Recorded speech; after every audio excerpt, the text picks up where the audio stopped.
We use our workbench a lot to make a lot of things that kill and maim and hurt people.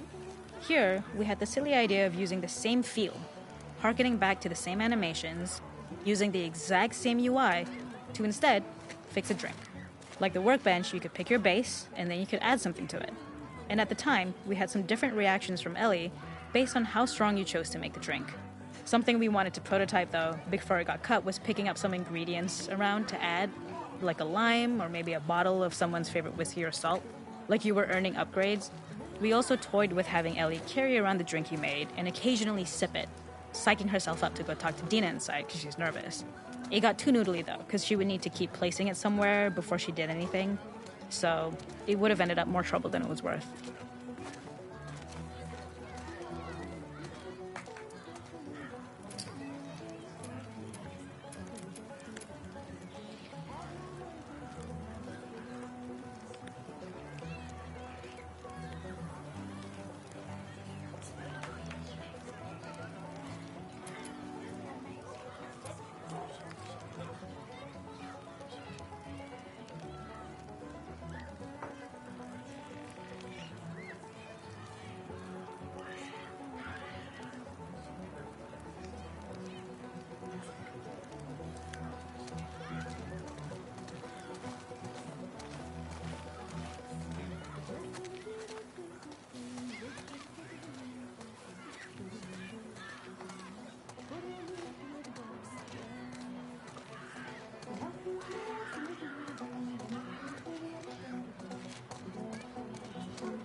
This is one of my favorite sections because I think that it achieves both the slice-of-life aspect of Jackson while also being a stark reminder of how dark the world that they live in really, really is.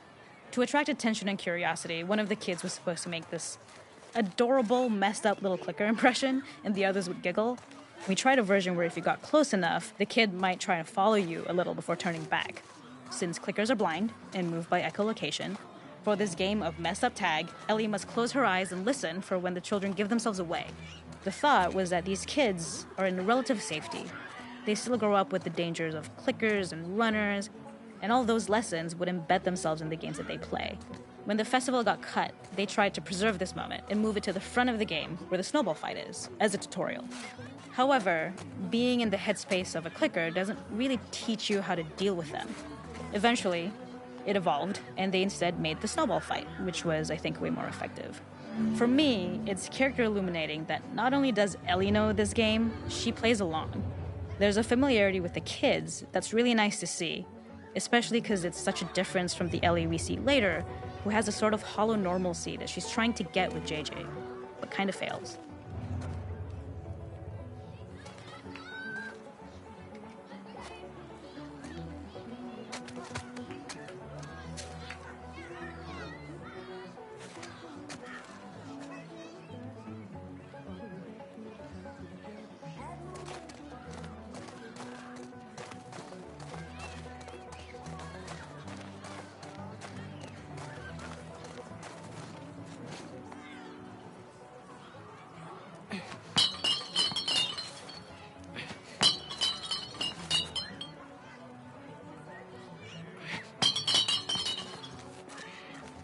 It is not a festival without one of these throwing games. This one, of course, uses our throwable system where you're often chucking explosive things or stunning things, but for a more wholesome purpose, although some people take this game really seriously. A fun aspect of this is if you did well, you could win a toy here.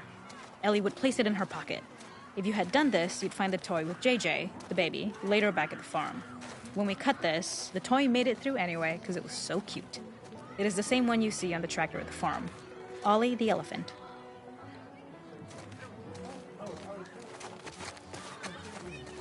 The makeup artist is pretty simple. It's one of those little in-game scenes we peppered in to make it feel like Ellie had roots in the town. Hallie, our writer, mentioned that in her mind, an ex-girlfriend of Ellie's tattooed her arm to cover up her scar. So we figured this might be the only time you get to see that. We wanted to hint at it and allude to it and make it feel like there had been so much more that had been happening and so much more that Ellie threw away.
There's a hidden spot at the back that was just a bit of fun. It was highlighting Jackson's normalcy with something we would find in a real world. In the back, you would find teenagers finding some alone time with each other in a dark corner of a party. It was rewarding the player for peeking into a hidden corner, but ultimately redirecting them back to the festival. We also had versions of them smoking weed here, despite Maria's consternation, probably having gotten it from Eugene.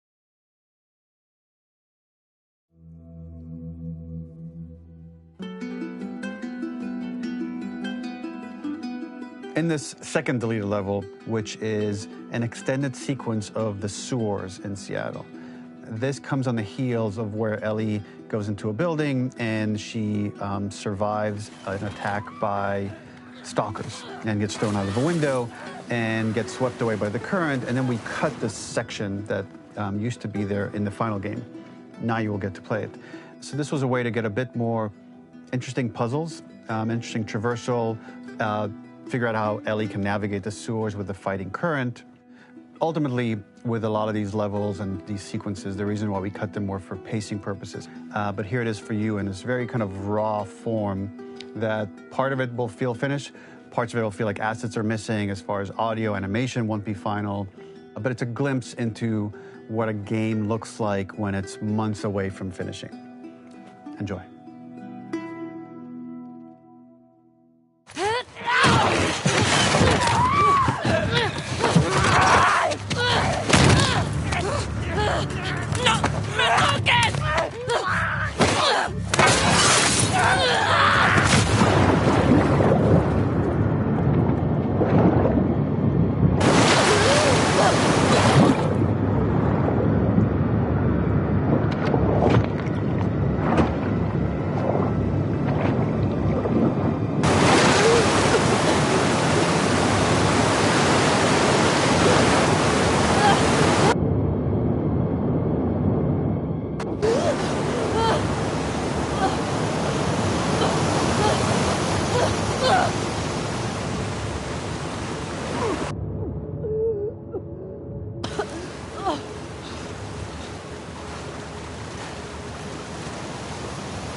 Bien.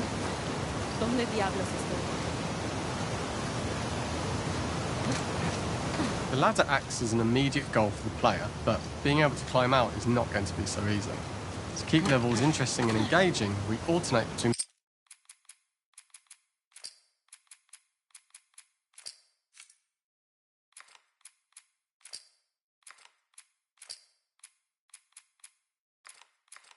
positive and negative values the player experiences. Here, it's a positive to have found a ladder, but then a negative to discover it's not the solution. But then another positive to identify the next short-term goal of the doorway. By alternating between these opposing values, we give players what they expect, but not how they expect it.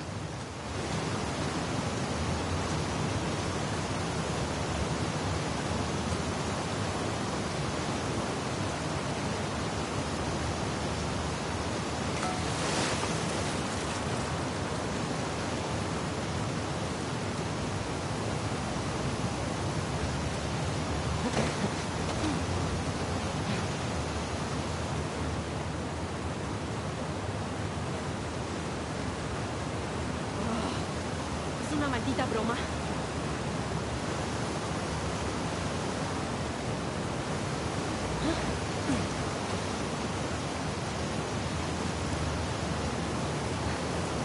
Bien. Bien. Tiene que haber otra salida.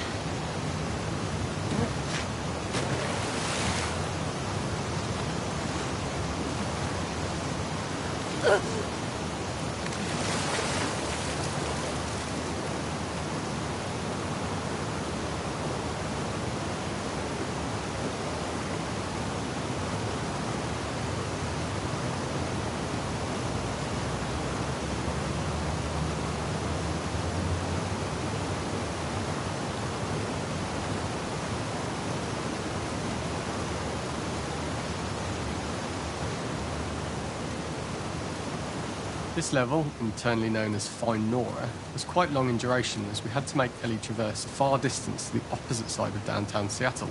The sewer section was originally longer than what we released the game with, approximately 10 minutes more. This was one of the few areas of the game that used water flow as part of the traversal puzzle.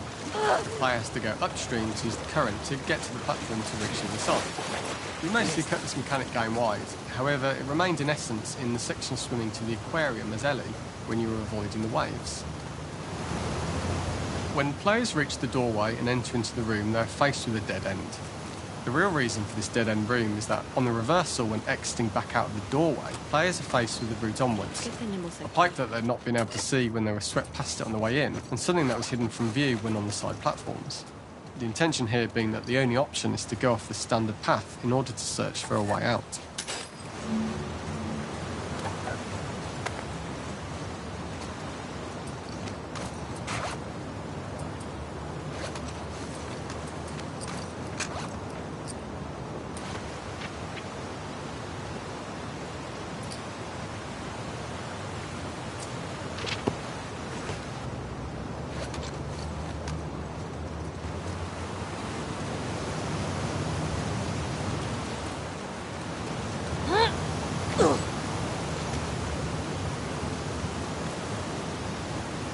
Sáquenme de este maldito lugar.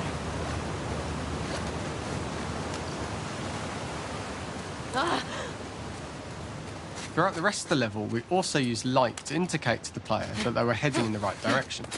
At each turn, however, we blocked the direct. We slowly introduced the player to consider climbing into smaller pipes and crouching in these tight spaces. This is to slowly build up to and encourage. We added a tiny space just to reward the player's exploration with a pickup item.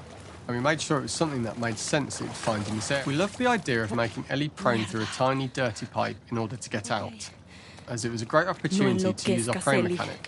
A unique camera setup was created to support crawling in these pipes, as the standard prone camera is much higher above the player. We also created custom collision in order for Ellie to manoeuvre in these tight spaces easily. Initially, the oblong collision capsule around her character caused issues crawling around corners. We put extra effort into the custom. In order for the player to feel cramped, claustrophobic and desperate, we'd been enforcing the traversal mechanics that allow for a tight environment which promote these feelings. We introduced the use of the squeeze through so that we can keep the player feeling enclosed and tight, but without repeating the same geometry. Here we change from low ceilings with wider walls to high ceilings and tight walls to change up the spatial pacing and keep the level from repeating itself.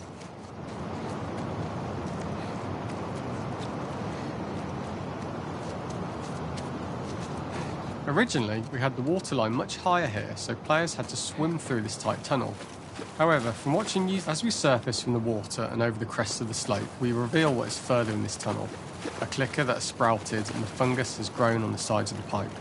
It was great to see people who user-tested this area becoming increasingly worried as we forced the player to squeeze past the fungus and inches away from the clicker's face. We draw the player towards this pipe as it is seemingly the route out of the tight space. Fairly soon, it is obvious that this path is blocked. If the player goes all the way up to the bars that block the path, they are rewarded in the pickup, so this journey doesn't feel wasted. It was important to encourage the player to try to progress along this path so that they would subtly be thinking of progress in this direction. We hint to the player that there is a bigger, new space beyond this pipe by showing the player the waterfall. This helps players consider the other route where they don't know how far the tunnel is or whether they'd make it.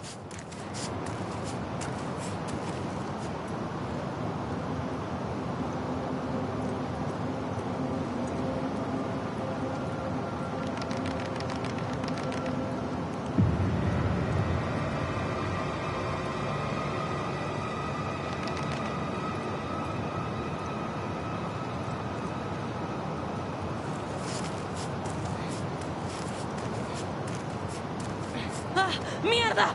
¡Ah!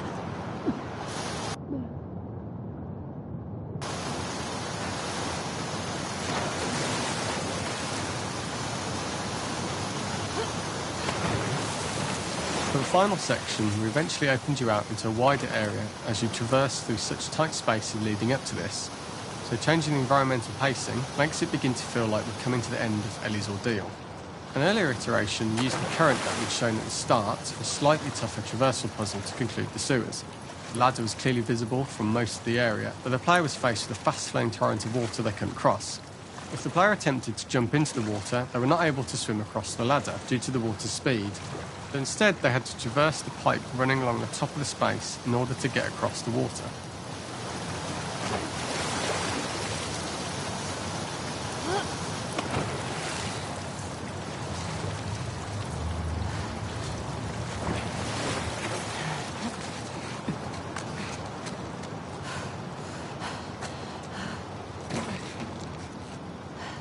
Using this pipe was retained in the iteration we shipped with, as it's the last of the extreme methods Ellie has to undergo in order to escape the sewers, and what she will go through in her pursuit of revenge.